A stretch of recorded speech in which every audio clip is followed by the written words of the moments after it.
Just hours after the release of Special Counsel Robert Hur's report on President Biden's handling of classified documents, Congressman Jamie Raskin said in a statement, quote, "There is plainly no comparison here to the conduct of former President Trump." Congressman Jamie Raskin is back with us. Any efforts for Special Counsel Hur to testify before a congressional committee?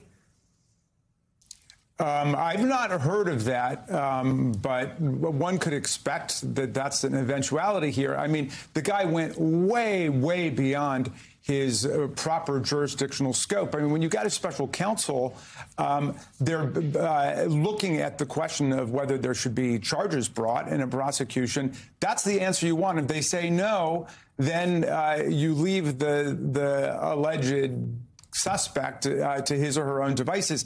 Instead, we had a several hundred-page report making all of these, fantastic editorializing claims about the president's memory. And it just has nothing to do with his job.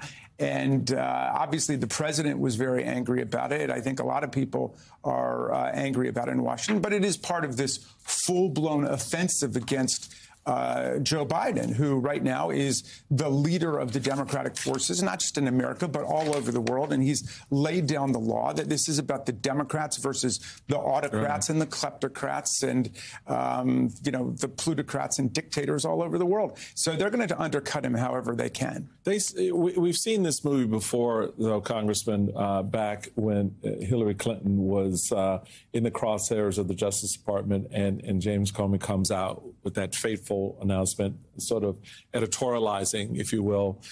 This is a little bit, in my view, beyond editorializing. It is gratuitous political hackery to the way this was framed, beyond the opening paragraph where there's nothing here, folks. There's nothing criminally to charge this sitting president for. However, I have something else I want to tell you. I think he's old, and I think he's feeble, and he's nice, and but I don't think he's really clear and understands what's going on. So we've seen that. What strikes me about all of this is the fact that the Justice Department allowed that to go out, that there was no one in the room to say, wait a minute, we're in a hot political climate here. We can't have your personal opinion about the president be a part of an official DOJ report.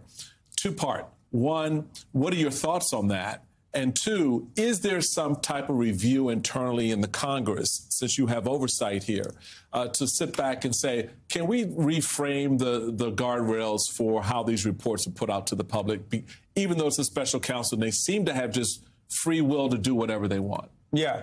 I mean, there was a proper legal statement, which was the president is essentially exonerated. There is not sufficient evidence to suggest that he intended in any way to steal documents or obstruct justice, which is precisely what was found in Donald Trump's case. He intended to pilfer all those documents. He hid them in different places. When he was told to return them, he returned a small portion of them, but kept the others. So it really is apples and oranges there.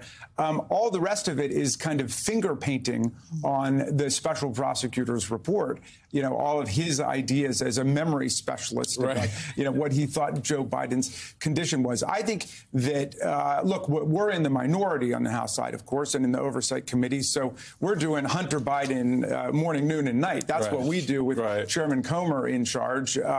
And it would be a very reasonable and compelling thing to look at, either by the Oversight Committee or by the House Judiciary Committee or by some combination thereof, so we can rein that in, because the special counsels are getting the idea that, well, they're not just there to offer a legal judgment about whether to proceed in prosecution, but also to make a generic political or medical statement about the suspect. I mean, it's ludicrous.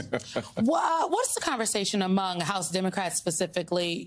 This is an election year. Every single person in the House of Representatives is up for re-election. We talk a lot about the presidency, but there are 11 governors. 11 states are going to choose new governors. The House could potentially, Hakeem Jeffries just might be the speaker come next year, given what could happen in November. What is the conversation among House Democrats on this? Because there are lots of people out there saying, see, Joe Biden is too old to be president. See, like his opponents are seizing on this report, and you have been very good, I think, at pushing back against some of the fodder from just this unnecessary, unwarranted conversation. But others not as much. And so, what is the strategy? Well, you know, we just had our retreat, the House Democratic retreat in Virginia. And it's an all-hands-on-deck moment. Everybody is mobilized for this fight. I've been out to 17 states campaigning for my colleagues for the House, for the Senate, and for President Biden. And again, I think he set the table for this election properly at Valley Forge. He said, this is about the defense of our political institutions. It's about the defense of democratic values against corruption, subversion, authoritarianism, racism, anti-Semitism at home, and all of the same currents that have been unleashed around the world by Donald Trump's best buddies, you know, Putin in Russia and Orban in Hungary and El-Sisi in Egypt and Marcos in the Philippines, you name it. That's his team. That's what we are up against. So it's a very serious moment, and all of us need to be doing what each of us thinks we can be doing in order to win back the House of Representatives. That's where a lot of my energy is going. But defend the Senate, expand the majority in the Senate if we can, and absolutely defend the White House against a return of Donald Trump, whose spectacular disrespect for the rule of law and spectacular sense of entitlement now threaten the future of our democracy. Yeah. And, you know, nobody thinks that there's anything hyperbolic about that anymore. Everybody understands where we are in our caucus with this. So I love our little Maryland corner that we've established with your visits here. And you mentioned the Senate. Big news this week in Maryland, out of Maryland, regarding our former governor, Larry Hogan, who has announced that he's running for the U.S. Senate.